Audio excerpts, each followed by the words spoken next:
pada ruangan ini untuk bersama memuji dan memuliakan nama Tuhan. Kami yakin dan percaya bahwa keberadaan kami, kebersamaan kami bukan karena sesuatu yang terjadi di luar jangkauan kami, tapi ini semata-mata karena kasih, karunia, dan penyertaan Tuhan di dalam kehidupan kami, sehingga kami dapat dipersatukan di dalam ruangan Zoom meeting ini untuk memuji dan memuliakan nama Tuhan. Sebentar kami akan mempelajari firman-Mu bersama ya Bapa, sertai kami di dalam pembelajaran kami dari awal hingga akhirnya, agar semua berjalan seturut kehendak Tuhan.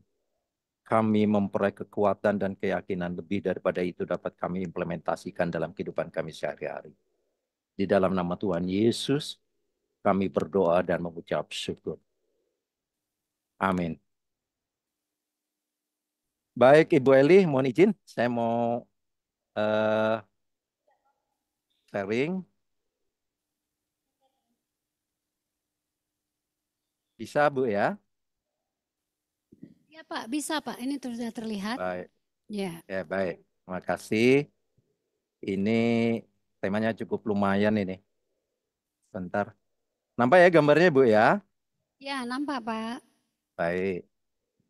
Saya coba merubah yang ini ada agak sedikit gangguan di sini.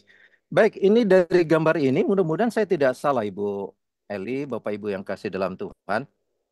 Saya mengadopsi logo ini di dalam satu kesempatan saya lihat, saya cari-cari logo ini. Ternyata saya dapat dan mudah-mudahan saya tidak keliru dengan logo ini. Ya, Tidak Bu ya? benar. Iya. Benar, tepat Pak. Bagus. Terima Puji kasih. Tuhan. Saya melihatnya ini bukan main, luar biasa nih logo ini. Kalau kita melihat dari logo ini banyak makna yang bisa kita ambil dari sebuah kesimpulan sederhana bergandeng tangan. Jadi tidak mengenal wilayah, tidak mengenal area, tetapi kita bersatu.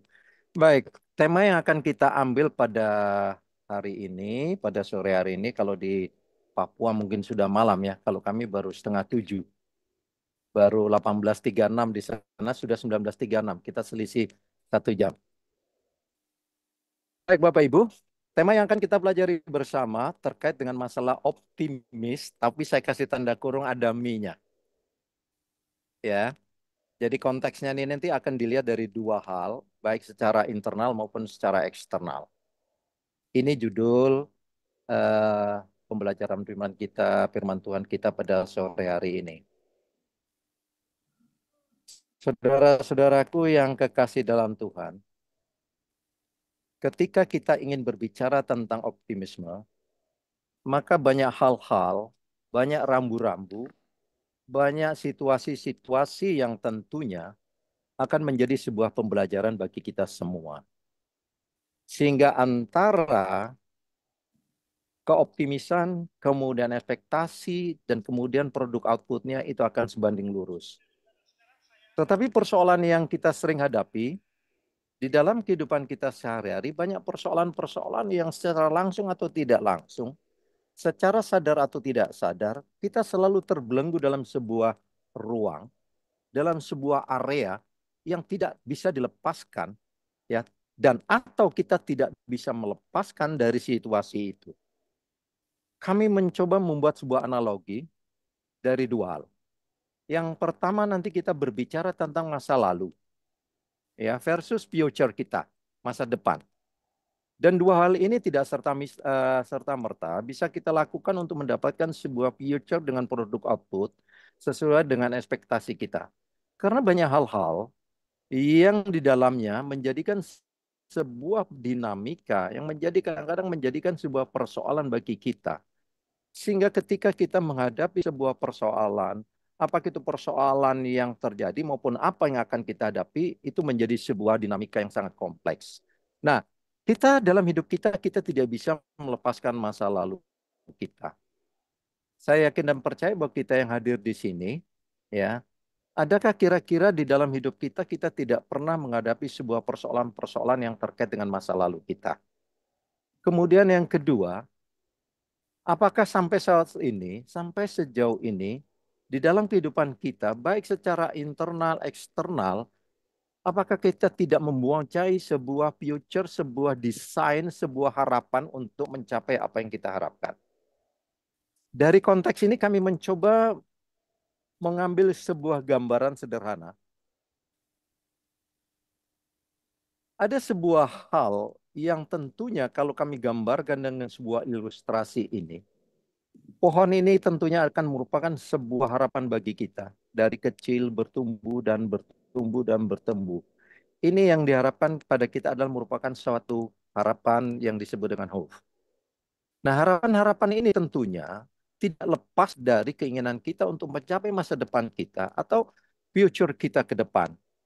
Bapak Ibu yang kekasih dalam Tuhan, mari kita lihat yang menjadi rujukan kita ketika kita berbicara dalam konteks harapan, future, dan optimisme.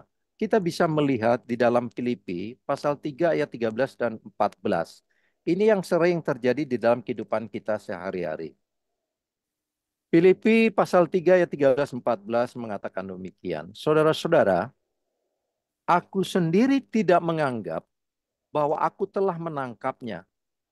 Tetapi ini yang kulakukan. Aku melupakan apa yang telah di belakangku dan mengarahkan ini kepada apa yang di hadapanku. Kami ulangi. Aku melupakan apa yang telah di belakangku dan mengarahkan diri kepada apa yang di hadapanku. Dan berlari-lari kepada tujuan untuk memperoleh hadiah, yaitu panggilan sorgawi dari Allah dalam Kristus Yesus. Firman Tuhan ini memberikan sebuah penegasan bagi kita. Ketika kita berbicara dalam dua hal ini, masa lalu dan future kita selalu terikat dalam sebuah persoalan yang tidak bisa melepaskan persoalan-persoalan yang kita hadapi sebelum-sebelumnya. Ya, tantangan-tantangan, dinamika kehidupan yang terjadi pada kita. Sehingga harapan-harapan itu, ekspektasi kita, ya, future kita bisa terhambat sehingga bisa membenamkan optimisme kita sebagai anak-anak Tuhan di dalam upaya kita mencapai tujuan yang kita kehendaki. Ada beberapa hal yang menjadi gambaran bagi kita semua, persoalan-persoalan. Ketika kita membicara tentang masa-masa yang baru, katakanlah kalau kita ini masih masuk di tataran tahun baru, baru 4 bulan berjalan. Kemudian dalam tahun ini kita pasti semua sekali lagi, kami yakin dan percaya Bapak Ibu pasti punya harapan, punya masa depan, punya future. Dan semua kita yang hadir pada saat ini pasti mempunyai sebuah tekad. Banyak yang membuat tekad. Kalau saja saya bisa, tekad saya tahun ini mudah saya bisa tumbuh rambut saya. Misalnya. Kemudian Bu Eli dengan semua dinamika yang dikelolanya di berbagai organisasi. Pasti menginginkan sebuah tekad. Bagaimana organisasi ini berjalan sesuai ekspektasi, sesuai dengan harapan, dan akhirnya mendapatkan goal dengan produk output yang punya benefititasnya. Sama dengan kita, mungkin bagi kita orang tua atau anak muda, bagi orang-orang tua, mengharapkan bahwa kita mempunyai harapan kepada anak-anak kita, apakah itu di dunia pendidikan, apakah di dalam dunia pelayanan, mengharapkan sebuah perubahan-perubahan, mengharapkan sebuah progres yang lebih bagus. Dan itu memerlukan sebuah tekad. Dan tekad itu tentunya kita formulasikan dalam sebuah desain. Ya, sekali lagi kita formulasikan dalam sebuah desain. Sebagai contoh sederhana.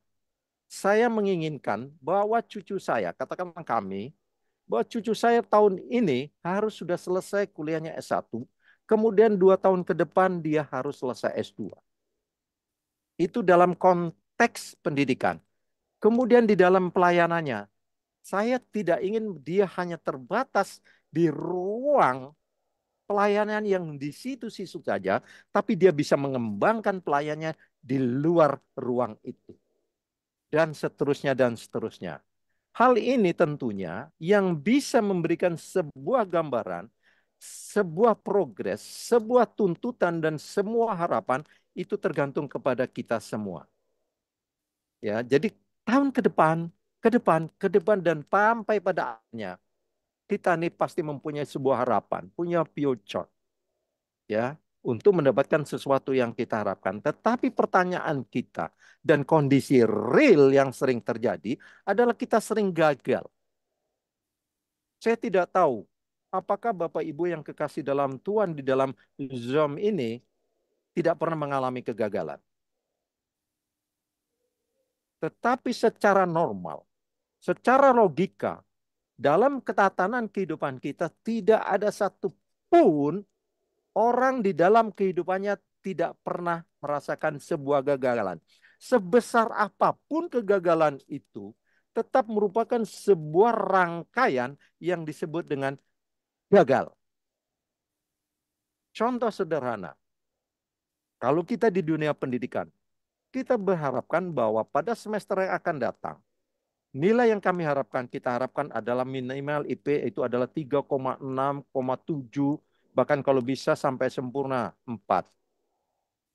Tetapi faktanya di dalam perjalanan-perjalanan itu, kita sering menemukan kegagalan. Ternyata ekspektasi kita itu tidak sesuai dengan harapan. Kita hanya mendapatkan 3,1, 2,9. Ini dalam konteks pendidikan. Demikian pula di dalam pelayanan kita sebagai hamba-hamba Tuhan. Kita menginginkan sebuah perubahan-perubahan. Kita menginginkan sebuah progres. Bagaimana yang bisa kita lihat di dalam pelayanan kita, di mana bisa kita lihat perubahan anak-anak Tuhan, bagaimana perubahan jemaat-jemaat kita yang bisa dilihat secara kualitatif dan kuantitatif. Ini yang menjadi persoalan kita. Kita bisa melihat dari dua hal. Perubahan-perubahan itu bisa kita lihat ya dari tekad yang kita buat dari dua hal, dari aspek kuantitatif dan kualitatif. Tetapi kita sering mengalami kegagalan. Kenapa? Karena kita ini tidak punya komitmen. Kita sering tidak menepati komitmen-komitmen, tekad-tekad kita yang sudah kita formulasikan dalam sebuah desain. Tekad kita, komitmen kita itu yang sering tidak kita lakukan secara konsisten dan konsekuen, sehingga apa yang menjadi tekad kita di dalam sebuah capaian itu bisa gagal.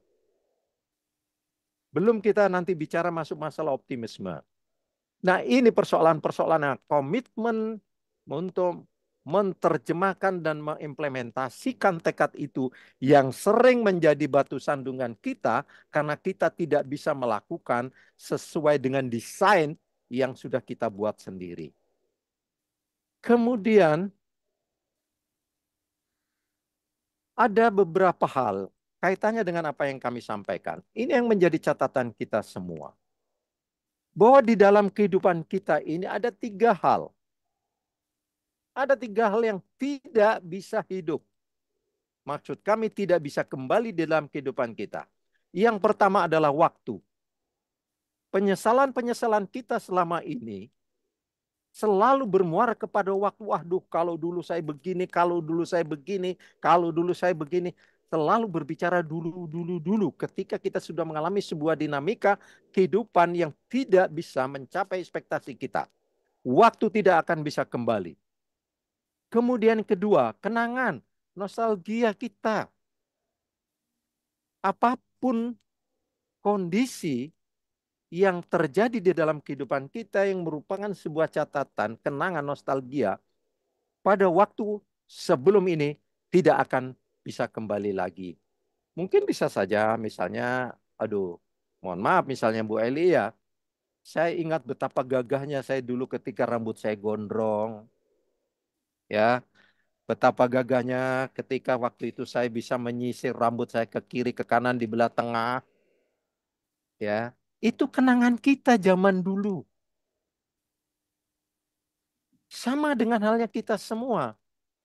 Ketika kita berbicara tentang nostalgia yang dielaborasi dengan waktu, maka segala sesuatu itu tidak bisa kembali lagi. Yang ketiga yang harus kita hati-hati dalam konteks kita sebagai anak-anak Tuhan adalah kesempatan. Waktu boleh pergi, kenangan boleh pergi, tapi kesempatan yang ada pada kita jangan sampai kita tidak manfaatkan secara maksimal. Kesempatan ini dia tidak bisa kembali, tetapi dalam harapan kita ke depan, kesempatan tetap masih ada pada kita. Dan oleh karena itu, ketika hal-hal tiga hal ini yang tidak bisa kembali, maka di dalam tatanan berikutnya ada tiga hal yang tidak boleh hilang dari hidup kita. Kalau tadi boleh hilang, masalah waktu, masalah kenangan, masalah kesempatan yang dulu-dulunya kita, aduh kalau tahu saya jadi, mohon maaf, misalnya Bu Eli, kalau saya tahu dulu jadi pramugari, melayani, bla bla bla bla. Itu harapan. Kemudian kawan saudara kami tadi yang kesaksian yang luar biasa itu pasti juga punya nostalgia, punya kesempatan yang lain. Nah, sekarang kita kembali kepada kita saat ini. Ada tiga hal yang juga tidak boleh hilang dari hidup kita. Yang pertama adalah pengharapan. Di awal saya katakan hope. Kemudian yang kedua ketulusan. Yang ketiga adalah gairah kita. Ini ada makna, ada hubungannya dengan judul atau firman Tuhan kita pada malam hari ini, yaitu optimisme. Apakah tiga hal ini merupakan bagian dari sebuah nomenklatur, dari sebuah redaksi yang namanya optimis dalam kurung me. Kalau kita terjemahkan secara umum adalah optimisme. Apakah kita masih punya pengharapan sampai saat ini? Apakah kita masih punya ketulusan di dalam tatanan kehidupan kita sebagai anak-anak Tuhan? Yang ketiga, apakah kita berbicara dalam konteks itu? Kalau kita tuh punya gairah, ya, punya gairah untuk apa yang menjadi harapan kita, apa yang menjadi sebuah harapan optimisme kita di dalam kehidupan ini untuk mencapai itu. Pertanyaannya adalah, ketika kita melihat masa yang sudah kita lewati dan masa yang tersisa kepada kita, pertanyaannya sederhana. Satu-satunya alasan kegagalan dua hal tadi, ya, karena kita tidak ada untuk kekuatan menggenapinya. Hati-hati bagi kita semua. Satu-satu alasan yang bisa membendung kita semua, yang membendung harapan-harapan kita, yang membendung tiga hal ini adalah ini. Adalah kekuatan untuk menggenapinya. Pertanyaan kita, adakah masih ada hal ini pada kita semua? Kami yakin dan percaya Bapak Ibu yang ada di Zoom meeting ini, dengan kehadiran, dengan keberadaan kita semua, kami yakin dan percaya Bapak Ibu masih memiliki yang namanya kekuatan untuk menggenapinya. Menggenapi dalam apa? Sebagai anak-anak Tuhan, tugas-tugas kita apa? Sesuai dengan kapasitas dan kompetensi kita masing-masing. Karena setiap hidup kita, kita semua punya talenta masing-masing yang bermuara kepada keberadaan kita. Bapak Ibu, ini hal yang perlu kami sampaikan terkait dengan kenapa kita terjadi seperti itu. Sadar. Yang pertama, sadar atau tidak, banyak orang yang percaya selalu terpaku kepada kehidupan masa lalu. Kalau saya tanya misalnya dengan Ibu Deborah,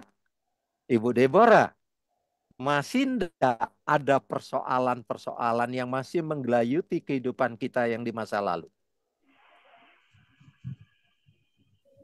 Pasti ada sedikit banyak, pasti ada pada kita. Dan saudara-saudara kita lain. Masih ada. Sadar atau tidak sadar, banyak di antara kita, terutama orang-orang percaya, masih terpaku pada kehidupan di masa lalu. Yang kedua, kita harus sadari masa lalu itu adalah sesuatu yang sudah lewat. Kenapa selalu menggelayuti hidup kita? Firman Tuhan tadi mengatakan kalau kita masih selalu melihat ke belakang, kita tidak akan bisa berlari ke depan. Kita tidak akan bisa lari kencang untuk mencapai cita-cita kita. Sebagaimana janji Tuhan kepada kita. Karena sedikit-dikit kita mau bergerak, lihat belakang. Dulu saya begini, bilang Ibu Dobera. Ketika mau jalan ke satu tempat, nantilah dulu. Dulu saya pernah begini, dulu saya pernah begini. Kalimat dulu yang selalu menggayuti hidup kita, itu yang selalu menjadi batu sandungan. Ketika kita akan merubah sesuatu untuk maju ke depan. Karena kita terbelenggu dengan masa lalu. Pada masa lalu itu sudah ada masa lalu yang sudah lewat. Yang tidak mungkin terulang kembali. Contoh, apakah saya harus menyesal? Kalau dulu tahu saya masa lalu itu ya. Kalau saya tahu bahwa ketika saya sering di lapangan, berbulan-bulan kena hujan, kena panas-panas, dengan menggunakan topi akan gundul, maka kalau tahu saya tidak akan pakai topi. Tapi itu sudah masa lalu. Kenapa kita harus pikirkan masa lalu yang sudah kita terlewati? Dan itu tidak akan terulang lagi. Dan kemudian apa yang harus kita lakukan? Kita harus fokus pada hari ini. Kenapa? Kita harus punya tatapan persiapan masa depan yang lebih penting dan penuh harapan. Jadi mari poin kedua ini kita tinggalkan. Persoalan yang sudah ada kita tinggalkan. Kita tatap ke depan nih.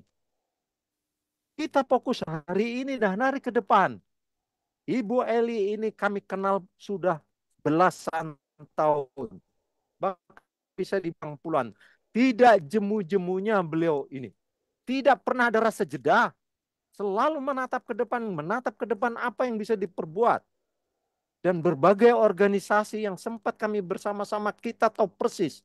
Karena beliau punya future. Beliau punya tatapan masa depan. Dia penuh harapan. Dan harusnya itu adalah merupakan bagian dari kehidupan kita sebagai anak-anak Tuhan, sebagai anak-anak yang percaya kepada otoritas Tuhan kepada hidup kita. Tetapi persoalan yang kita sering hadapi adalah seperti yang kami ulang-ulang. Kita selalu tergantung, terlalu teringat, selalu mengingat masa-masa lalu kita. Bapak Ibu yang kekasih dalam Tuhan, masa depan kita membuka banyak kesempatan. Sekali lagi, hari depan kita, masa depan kita membuka banyak kesempatan. Dalam hal apa? Banyak yang bisa kita lakukan dalam hal perkembangan, dalam perbaikan hidup dalam Tuhan. Sekali lagi, apa yang kita maksudkan di sini? Apakah kita berbicara dalam orientasi berapa finansial nanti yang saya punya? Berapa miliar, berapa rumah kita, berapa mobil kita. Bukan itu yang dimaksud di dalam tatanan kehidupan sebagai anak-anak Tuhan. Yang dimaksudkan di sini adalah kehidupan kita, keperbaikan hidup kita di dalam Tuhan. Sekali lagi, di dalam Tuhan. Ketika kita berbicara dalam area ini, maka banyak variabel-variabel, banyak pengertian-pengertian, banyak pemahaman-pemahaman, banyak indikator-indikator yang bisa menjadi sebuah tatanan referensi di dalam kehidupan kita. Tinggal kita bagaimana menerjemahkan dalam sebuah pemahaman secara alkitabiah dan implementasi kita sehari-hari. Ini yang harusnya menjadi bagian hidup kita. Dan oleh karena itu, banyak hal-hal yang masih kita menjadi persoalan. Kami mencoba menjadikan sebuah contoh rujukan. Mari kita membaca misalnya, di dalam bilangan itu sudah jelas. Di pasal 13, 26 sampai 32. Di sana bagaimana Musa bercerita secara singkatnya mengutus 12 orang pengintai di tanah Kanaan.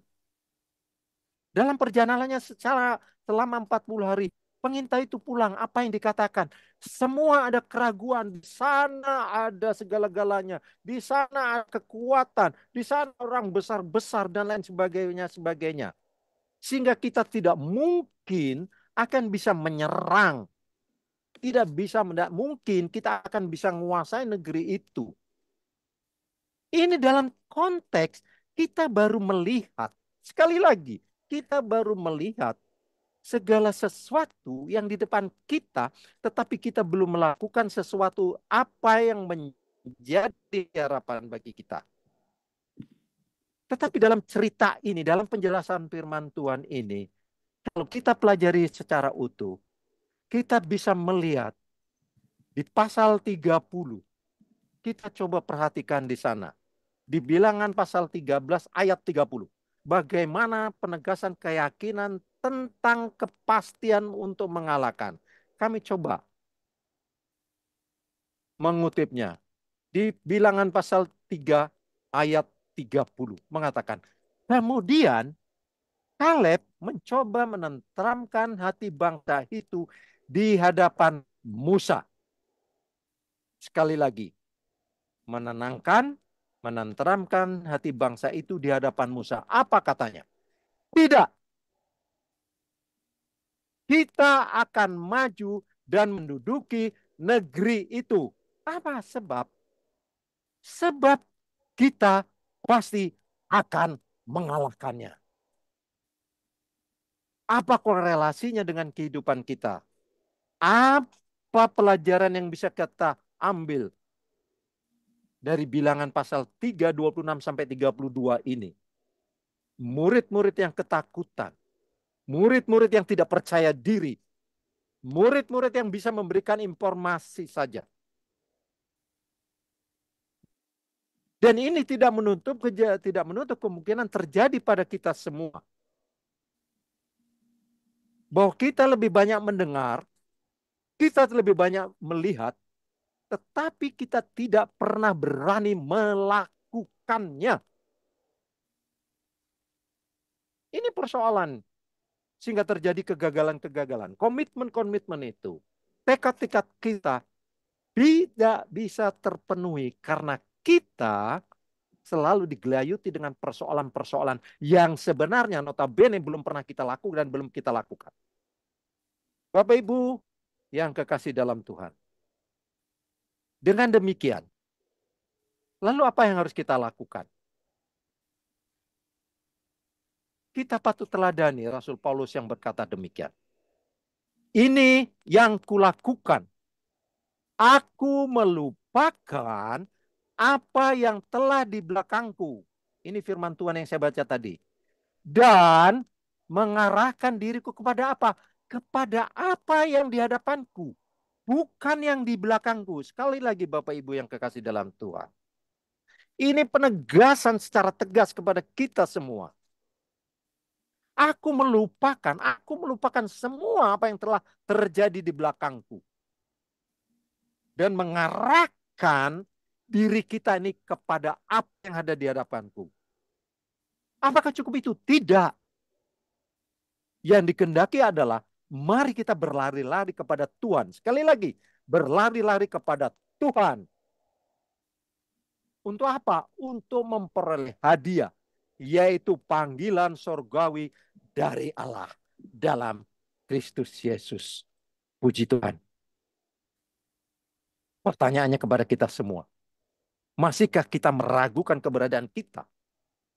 Masihkah kita meragukan tentang otoritas, garansi yang diberikan Tuhan kepada kita untuk merubah seluruh tatanan kehidupan kita ketika kita masih dalam sebuah ruang lingkup hidup dengan ketakutan, hidup yang masih melihat persoalan-persoalan di belakang, dan kita tidak berani merubah apa yang harus kita hadapi dan harus kita lakukan ke depan. Ini persoalan kita. Kita lebih banyak mengeluh. Menghadapi sebuah persoalan di dalam pelayanan, kita mengeluh. Ada terjadi friksi-friksi, kita lebih banyak mengeluh daripada kita melakukan problem solving. Ini masih kita temukan, kita harus jujur. Ini masih kita banyak temukan pada kita semua. Dan oleh karena itu, di dalam Yohanes pasal 15 ayat 5 ada sebuah penegasan. Ketika kita hidup dalam serba ketakutan, hidup masih bergantung kepada perilaku kita di belakang kita, hidup masih bercerita tentang masa lalu yang sudah kita lewati.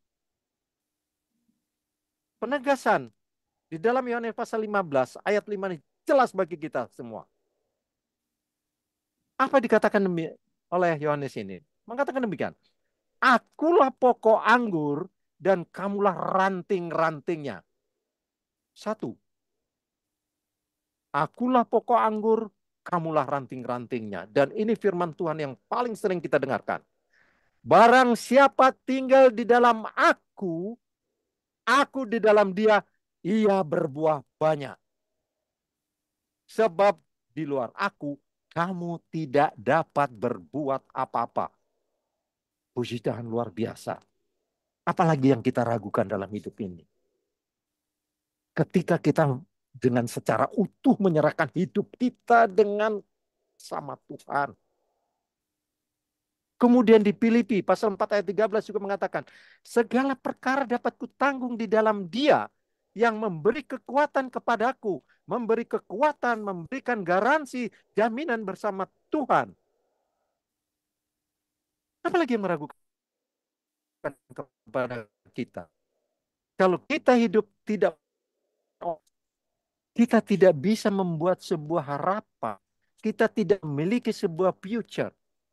Maka semuanya itu akan hilang ketika kita tidak punya optimisme di dalam kehidupan yang bersandar kepada firman Tuhan. Yang di dalam kehidupan kita sehari-hari merujuk kepada keinginan Tuhan.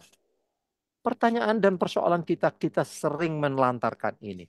Sering kita memudahkan persoalan-persoalan ini. Bahkan lebih daripada itu masih kita seringkan anak-anak Tuhan kita temui tidak percaya secara total tentang otoritas keberadaan Tuhan dan garansi kehidupan kita bersama Tuhan. Bapak Ibu yang kekasih dalam Tuhan. Kemudian tekad kita, bagaimana tekad kita? Kata kuncinya adalah kita hidup, Allah harus menjadi fokus komitmen total kita untuk melakukan. Komitmen.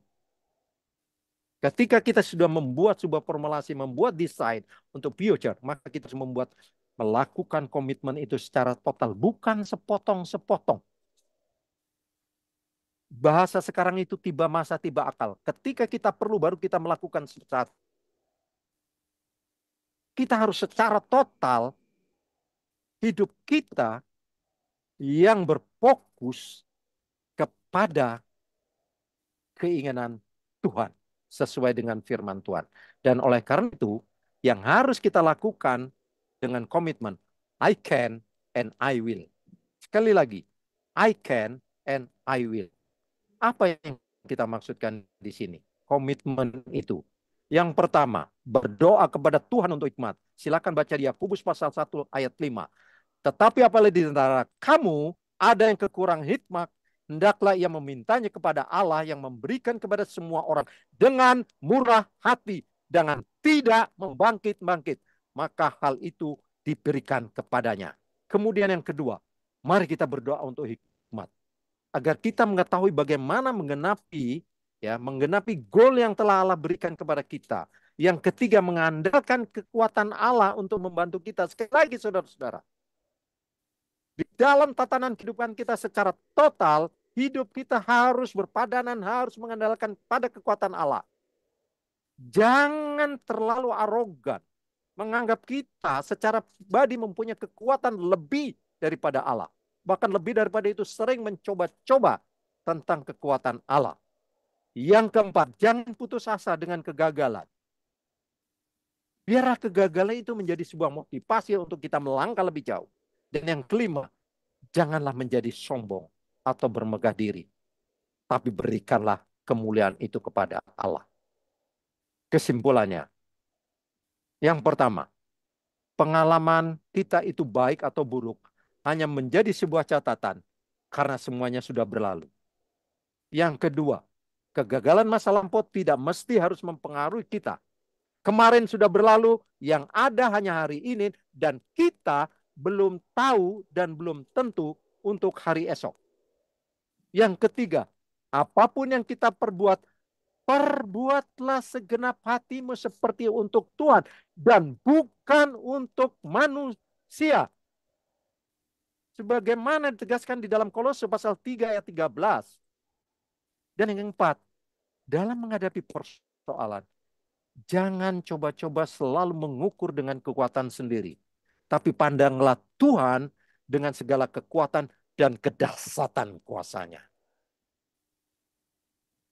yang ingin kami sampaikan ada dua. Very important question bagi kita semua. Ini yang sudah kita baca tadi.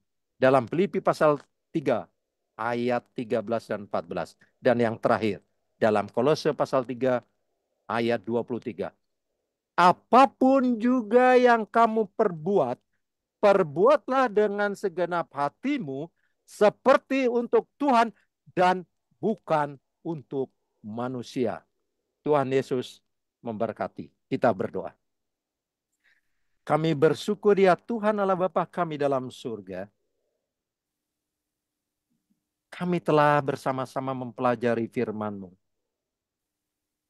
Kami menyadari akan kelemahan terhadap hidup kami. Di dalam kami menghadapi dinamika kehidupan ini. Terkadang kami masih tergantung pada kehidupan kami yang masa lalu. Kami sering lupa bahwa di hadapan kami terbentang harapan-harapan yang lebih baik. Terbentang garansi yang Engkau Tuhan berikan kepada kami. Yang menjadi anak-anak Tuhan. Olehnya ya Tuhan, di tengah sisa-sisa kehidupan kami, berikanlah kami kekuatan. Berikanlah kami keyakinan. Agar kami hidup selalu berpadan dan menyerahkan kepada otoritas dan kekuatan Tuhan. Karena kami yakin ketika kami secara total menyerahkan hidup kami kepada Tuhan, tidak ada sesuatu yang mustahil di hadapan-Mu ya Bapa. Terpujilah Engkau ya Bapa, ampunilah segala dosa dan kesalahan kami. Sehingga ke depan apapun yang kami lakukan, berkenan di hadapan Tuhan dan senantiasa nama Tuhan dipermuliakan. Terpujilah Engkau ya Bapa. Di dalam nama Tuhan Yesus kami berdoa dan mengucap syukur. Haleluya. Amin. Amin.